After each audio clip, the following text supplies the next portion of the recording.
नमस्कार, मैं doctor Meenakshi Verma, MD obstetrics and gynaecology, your friend philosopher and guide. Oligohydramnios कब कहते हैं? एक तो क्लिनिकल एग्जामिनेशन से ज़्यादातर जो डॉक्टर्स हैं एक्सपीरियंस के साथ ये जानते हैं कि क्लिनिकल एग्जामिनेशन से उनको समझ में आ जाता है कि इसमें फ्लूइड कम लग रहा है, इस जेस्टेशन पे इतना फ्लूइड होना चाहिए, जो हाथ की फील से मालूम पड़ता है कि नहीं है। लेकिन जो ऑब्जेक्टिव मेथड है, जो एकदम करेक्ट मेथड है, वो बाय सोनोग्राफी है। उसमें क्या करते हैं कि जो पूरा यूट्रस है कि जो 4 कोने हैं उसमें फ्लूइड्स के पॉकेट्स को मेजर करते हैं और सबको फिर जोड़ के एक एमनियोटिक फ्लूइड इंडेक्स बनाते हैं। ये amniotic fluid index normally 10 to 24 centimetres होता है और अगर उससे ज़्यादा हो तो हम उसको पॉली कहते हैं, अदरवाइज़ इसी रेंज में रहता है। अगर 10 से कम है देन इट इज़ ओलिगोहाइड्रोमनोस।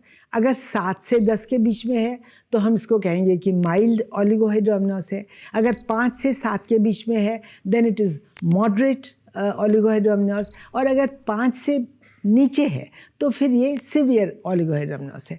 और जब कम हो जाता है, जैसे 2 हो गया या 3 सेंटीमीटर्स हो गया, तो उस वक्त उसमें डिलीवरी में भी बहुत प्रॉब्लम होती है और बच्चे के लिए भी नुकसान हो सकते हैं। वजह क्या होती है, क्यों ऐसा हो जाता है?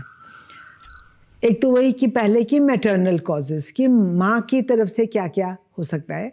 एक तो यह है कि कई दफ़े रिपीटेड प्रेगनेंसी में, रिकरेंट प्रेगनेंसी में ये चीज़ आती है। क्यों आती है ये कहना मुश्किल है, इसको हम इडियोपैथिक कह सकते हैं, लेकिन इडियोपैथिक प्लेसेंटल इनसफिशिएंसी कहते हैं कि इतनी अच्छी तरह से एमनियोटिक मेम्ब्रेन्स फ्लूइड नहीं बनाती हैं।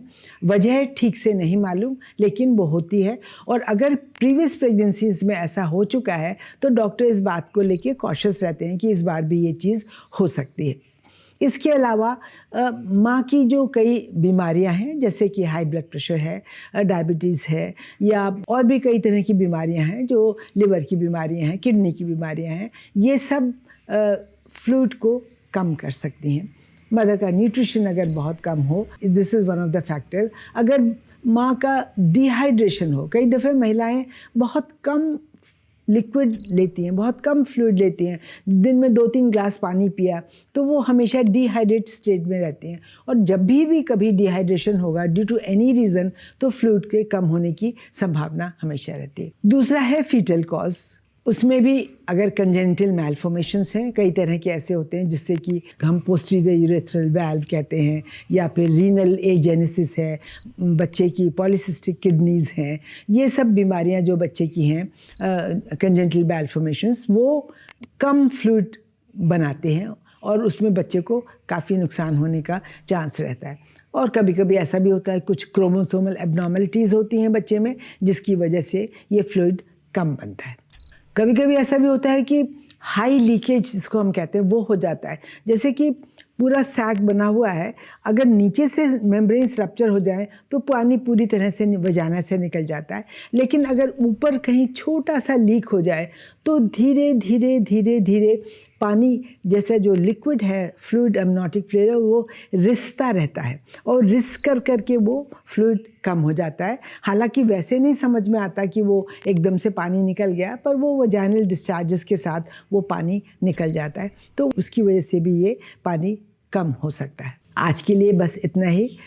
मुझे उम्मीद है कि आपको ये अच्छा लगा होगा वीडियो, और मेरे इस वीडियो को शेयर करिए और मेरे चैनल को सब्सक्राइब करिए।